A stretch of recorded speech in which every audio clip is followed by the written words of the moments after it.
All right, let's bring in David Zere as promised. He's a great friend, a key member of the Rav family as well. First of all, David, good morning. Good morning.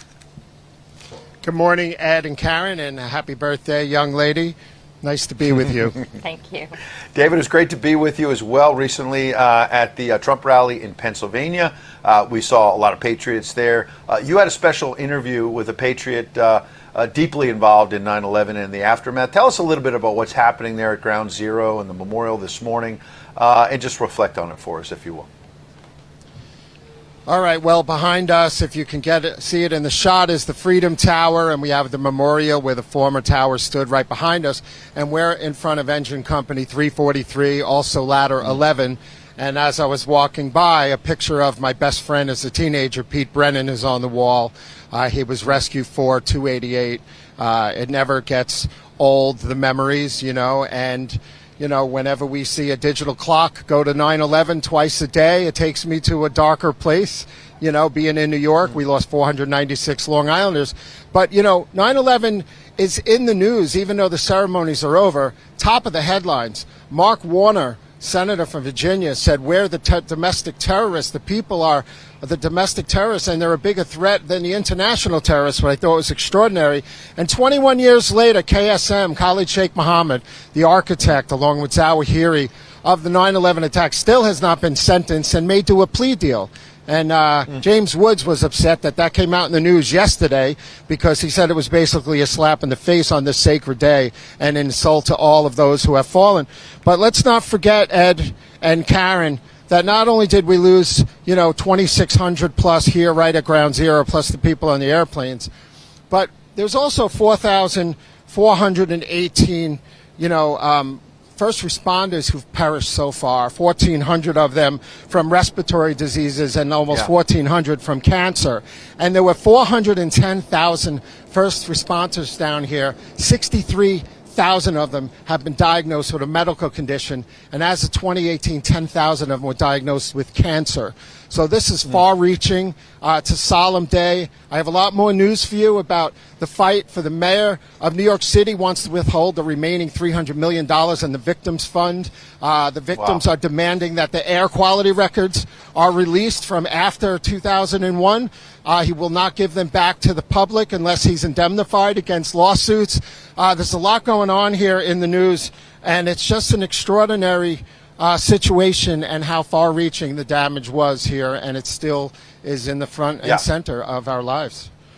Absolutely. Incredible. I was reading this morning that in Afghanistan, the Taliban actually has more control over Afghanistan than they did on 9/11 now. Yeah. So incredible. Outrageous. And, David, to your points about Mark Warner going on, I think, Meet the Press, and he's kind of dragging MAGA people being as a big a threat to democracy as a terrorist on 9/11. At least it seemed like the suggestion that he made to me. We're reading as well that there's a lot of schools where these school districts that are so far left are not teaching our children and grandchildren about 9/11. They don't want to tell the truth about Islamic terror, for example. Your thoughts on that? Well, there's a contrived effort to whitewash it from history, and we all know from the teachings of Taymiyyah in the 14th century when the Arabian Peninsula was bypassed by Europe to trade with the Dutch East India Company, left the Arab world in the dark for 600-700 years. They resurged from the Wahhabists, and again in the beginning of the 20th century with the International Brotherhood of Muslim, and they fought secularism in Egypt and Turkey and took a radical stance, and that's where these attacks stem from. Sorry, 9/11 truthers, this was not a U.S. government-led conspiracy. These were attacks planned by Sheikh Rahman, Zawahiri, who both killed Anwar Sadat in Egypt because of the Menachem Begin and Anwar Sadat peace accords at Camp David in 1979.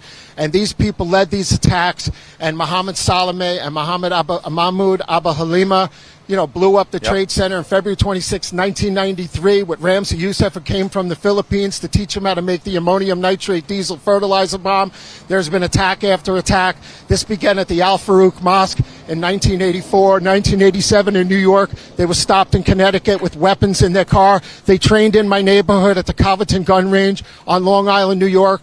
And it first started to break Al Yep. Sayed Nosser out of jail, who murdered Mayor Kahan in the Marriott Marquis in 1990. It grew to a plot to blow up 13 synagogues and kidnap Aldamado's daughter. And it evolved into the Wow. Trade Center attack in 1993 when Ramzi Youssef came here and took charge. Yep. When Khalid Sheikh Mohammed, who was his uncle, said, Sure. go blow it up, teach him how to make the bomb. David? And we know the events Yeah. since then.